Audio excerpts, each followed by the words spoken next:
setelah selesai semua sudah satu mobil dengan Pak Ahmad Marzuki. Ini bagaimana ceritanya ini? Ya sebenarnya gini, saya ini kenal beliau sejak beliau Pangdam. Saya pernah diskusi beberapa hal, bukan antara PJ waktu beliau Pangdam. Jadi yuk bang, kita pernah dulu buat rusuh lah, ada perang dulu antara TNI dulu dengan GAM gitu lah. Jadi dikatakan dari besar banyaklah korban masyarakat. Apa salahnya kita yuk sekarang sama-sama kita membangun kembali. Yuk kita buat masyarakat Aceh harus sejahtera bangun. Itu waktu Pangdam. Maka saya sering, kalau itu prinsipnya kenapa nggak senang ada orang luar mengajak membangun Aceh. Itu kan saya bangga. Saya daripada orang Aceh. Apa mungkin saya tolak? Jangan. Kalau apa bantu Aceh bagus, jangan. Kan nggak mungkin. Saya berterima kasih waktu itu. Dan bagus saya waktu itu. Jadi tinggal dalam perjalanan itu lama-lama beliau pindah. Pindah akhirnya pada terakhir ada isu beliau ada musuh. Salah satu muncul bisikan yang belum besar akan mungkin beliau jadi PJ. Saya coba dekatin mereka, saya coba kalau memang itu ditugaskan ke Aceh, ya satu masyarakat kita harus menerima, ditolong, harus dibangun Aceh. Saya nggak ada kapasitas di situ, saya nggak mampu di situ, saya paling tidak bisa mendukung selaku masyarakat. Jadi menurut saya itu nggak ada salahnya, karena ini dengan undang-undang siapapun bisa PJ.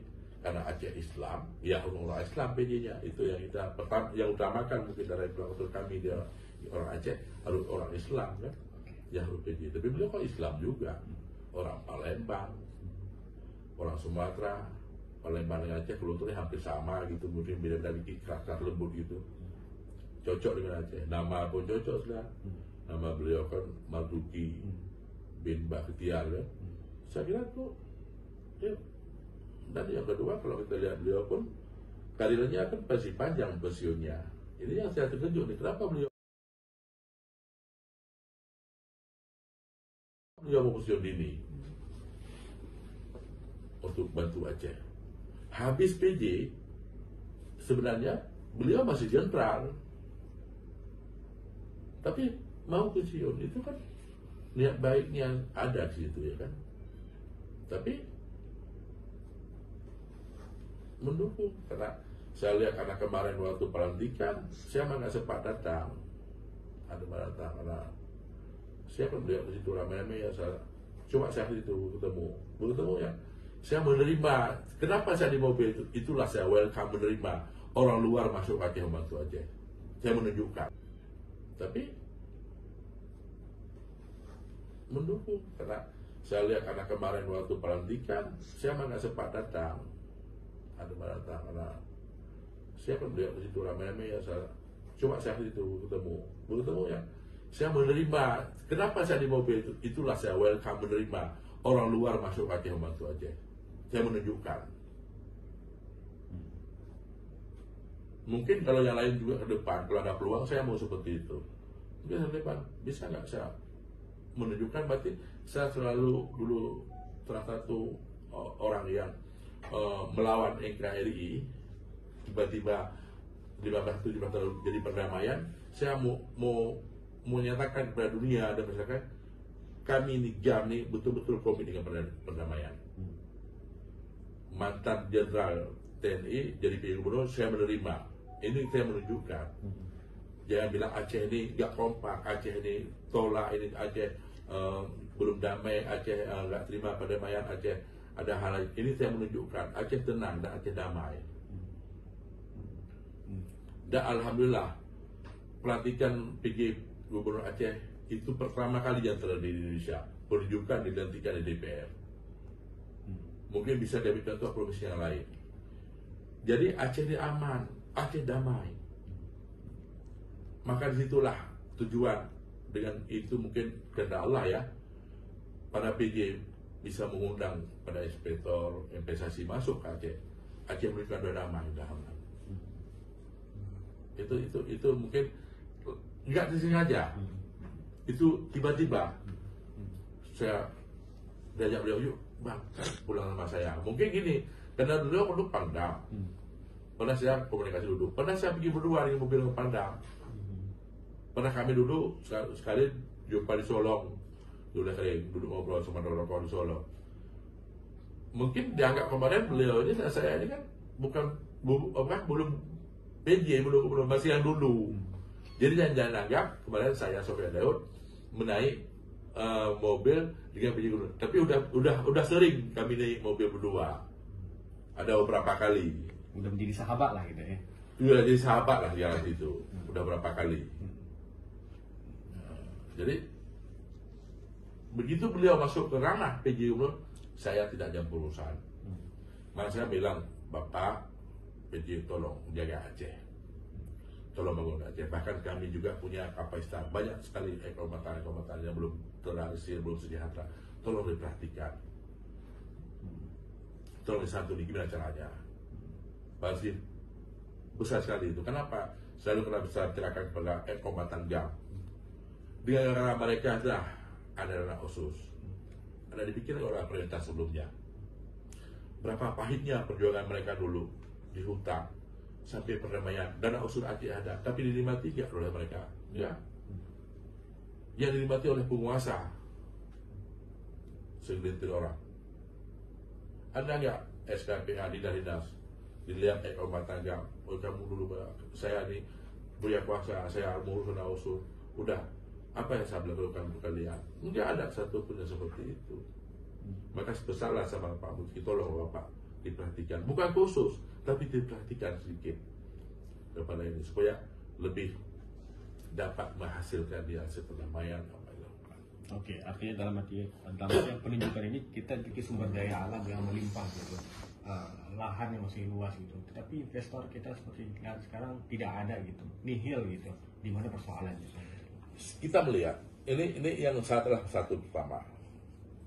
Dulu kita dengan Kalimantan batubara, yang kekayaan apa raja batubara, orang Kalimantan sendiri yang kaya. Tapi di Aceh punya batubara, ada nggak orang Aceh yang hebat di batubara kaya? Tidak ada. Selalu di Aceh mempunyai tenaga kerja yang dibutuhkan. Orang Aceh selalu pakai topi kuning sebagai buruh. Yang pakai topi putih itu orang luar, yang punya lahan orang luar. Apa potensi dari nanti orang lain?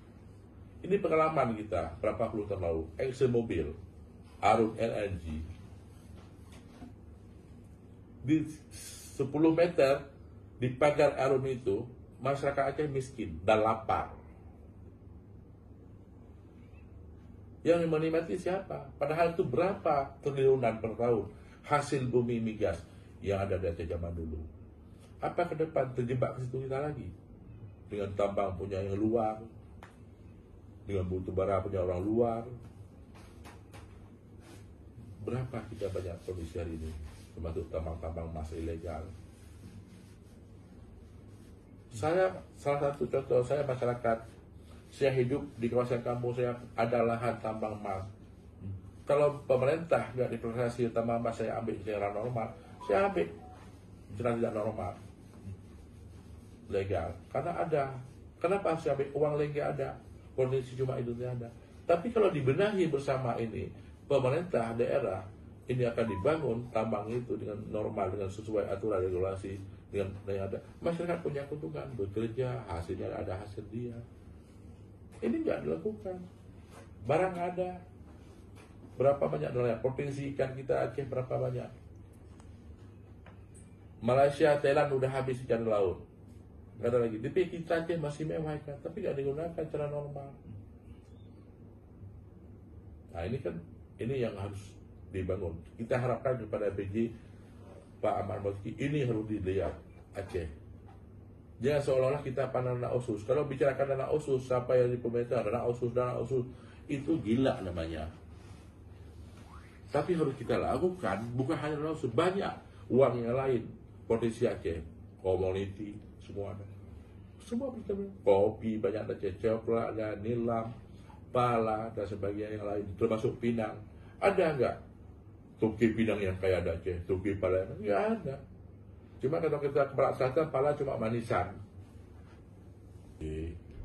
Gubernur melini hari pertama di beliau, tolonglah rangkul semua sesuai aturan, ajaklah bila silaturahmi, mungkin berilah, ajak para tokoh-tokoh ulama, harus ambil pimpinan ajak bersahabat dengan DPR dan rektor itu semua tokoh-tokoh sudah kuat lah, gitu juga masyarakat. Yuklah kita rapi disupport, dukungan, bersatulah, jangan kita buat isu-isu yang enggak lagi lah, udahlah, coba Aceh coba kita buka konsep seperti ini, yuk sama. Mudah-mudahan adalah hasilnya yang baik ya. Udah cukup lah kalau kita bicarakan yang aneh-aneh, nggak akan guna juga. Ini udah terjadi, yuk bersama. Jangan pikir nanti saya nggak ada kepentingan di sini. Ya nggak ada kepentingan. Salahnya Pak Zulkifli bilang, Bang, abang pindah dari Aceh, lebih senang kan? Jangan saya di sini lagi kan? Jangan dipikir saya di sini tidak ada keuntungan, enggak. Tapi kalau bukan beliau, mungkin perlu bantuan saya, yang saya bantu. Kalau nggak perlu ya nggak apa, saya nggak bisa, bukan pejabat, saya bukan pegawai, nggak ada apa-apa. Itu di situ aja. Nggak ada harus ya di depan beliau harus buat, nggak ada. Kalau kita pisahkan kawan dengan pejabat, kita pisahkan, jangan samakan. Jangan manfaatkan kawan di pejabat. Oh saya kenal dia, saya ketemu, jangan seperti itu. Jangan mengganggu urusan pemerintah. Itulah. Terima kasih atas pertemuan ini. Menyeramkan gitu ya Aceh, sehingga enggannya investor untuk masuk gitu. Ya bisa jadi kesulitan di situ. Kita sebenarnya pemerintah, mungkin kita harapkan begini, tolonglah, undanglah investasi ke Aceh, berilah kesempatan, berjoinlah dengan lokal, bergabung dengan lokal. Jadi perusahaan luar dan lokal hidupkan usaha-usaha Aceh, UKM, hidupkan semua. Setelah itu kita sama-sama mengharapkan ke situ. Ada hal menarik Bang, ketika nama PJ Ahmad Marzuki diumumkan, ada pergolakan yang terjadi di Aceh, bahkan ada demo di. Jadi kalau politik, kita masuk ranah politik apa dulu? Ini yang kita demo apa? Ini aturan jelas, undang-undang jelas. Jadi yang kita demo apa? Demo itu harus lihat perkembangannya, harus di demo. Saya dulu kan pendemo juga. Bahkan demo saya dulu berdasarkan kekerasan demonya. Jadi demo ada momennya dulu. Yang kita demo itu apa? Mungkin ya bagus juga demo itu memberi tantangan kepada PJ. Memberi tantangan, dia harus buat yang terbaik. Itu satu masuk ke situ. Saya juga ada satu sisi bagus demo itu. Ya kan? Kalau di tantangan, tapi demo sebagai bersuara, jangan rahasia, jangan ada kekerasan apa. Ini selesailah demo semuanya komplit, selesailah hal itu. Sekarang kita yuk gabung bersama. Mungkin PJ kita sarankan lewat media ini, ya beliau harus mengajaklah semua tokoh-tokoh di Aceh, stakeholder semuanya, kerjasamalah, ulama-ulama. Yuklah, kita mengharapkan dari media ini bisa beliau mendengar, ya tolonglah bekerjasama yang baik gitu. Oke, ada satu persoalan mungkin agak lebih tinggi ya, masalah korupsi. Mungkin ini menjadi PR PJ juga untuk bagaimana agar penggunaan anggaran ini tidak sampai yang kaya itu hanya birokrasi gitu. Saya tidak berani mengatakan bukti gak ada siapa yang korupsi dari mana korupsi. Saya bicara global. Oke. Sekarang PAD aja Aceh berapa? Satu. Yang kedua, investasi investor ada di Aceh enggak? Kenapa dia jadi pejabat kaya? Itu saya nggak tahu. Yang kedua, dana otsus sekian puluhan triliun, kemana uang itu? Apa yang ada dibangun? Nah, ini kan saya nggak ngerti di mana ada korupsi, di mana nggak. Kan kita nggak bidang itu kan. Tapi secara global, Kenapa yang tempat lain bisa membangun? Bengkulu berapa anggarannya? Lampung, kenapa mereka bisa hidup akan hebat dengan anggaran 4 sekian? Kita bicarakan belasan triliun anggaran hampir tiap tahun. Tapi kan nggak ada. Ini saya nggak tahu di mana sebenarnya. Oke. Baik. Ada hal yang lain Bang, yang mengenai masalah PJ juga kan. Ini kan Abang selaku penghubung. Si A yang salah dia katakan secara global 17 tahun kalau menurut saya. Apakah kita nggak memiliki master plan yang jelas? Iya, itu yang terjadi. Oke. Nanti 2,5 tahun PJ akan menjabat. Apa fokus utama yang akan dilakukan segera mungkin oleh Pak Ahmad? Ya mungkin itu saya kan belum tahu apa yang, karena saya kan tidak mencampur ke kondisi itu, dan sebagai kita tahu gerakan mungkin yang pertama komunikasi yang paling penting, kekompakan dulu, kebersamaan dulu, dan harus memihak kepada masyarakat.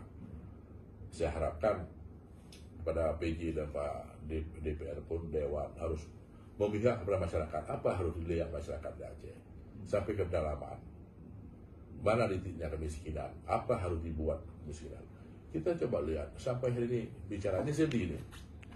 Kita orang Islam bicarakan ada duafa, rumah duafa. Jadi hampir tiap tahun bicarakan duafa.